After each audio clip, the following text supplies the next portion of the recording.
The imperialist wars of aggression, started by Japan, led to a great many casualties in Asia and beyond. And what was the driving force behind Japan's ability to make war with the whole world? The story begins at the Shokusan-juku, a private academy in Haga City, Yamaguchi. Shokusan-juku was founded by Yoshida Shoin, a late Edo-era intellectual who argued that Japan should expand its military capabilities and invade other countries. Later, it was the alma mater of large numbers of those who went on to become the core of the Japanese political world. The imperialistic logic that weak countries will inevitably be defeated by strong countries greatly influenced the late Edo-era political activists who had studied at Shokusan-juku and who went on to become Japan's Meiji-era ruling class. It became the central ideology of a militaristic Japan. The education at Shokusan-juku contributed to Japan's defense and national prosperity, but also led to invasions of neighboring countries that left ineradicable scars. After its victory in the Sino-Japanese War, Japan levied massive amounts in war reparations from the Qing government.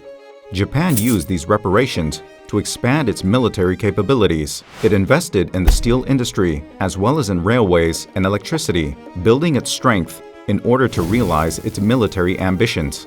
The steel produced at Yahata Steelworks was used to manufacture the war materials required to undertake Japan's wars of aggression.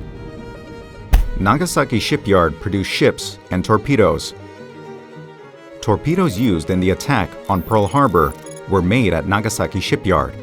Using such ships and weapons, Japan initiated war after war, including the Russo-Japanese War, the Manchurian Incident, the Second Sino-Japanese War, and the Pacific War.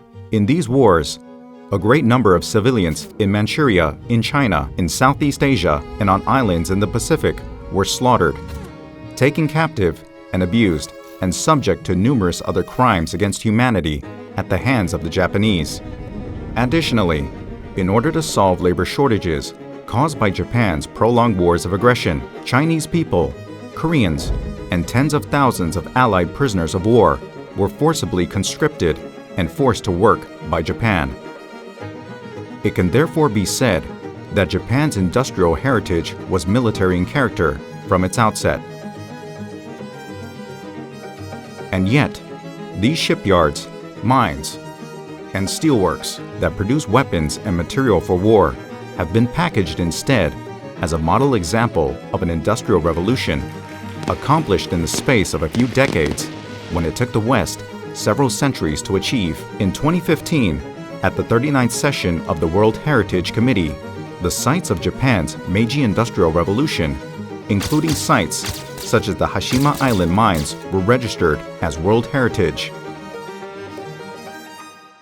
What we want to remember, what we do not want to remember, and what we must remember. Beautifying history cannot change the truth.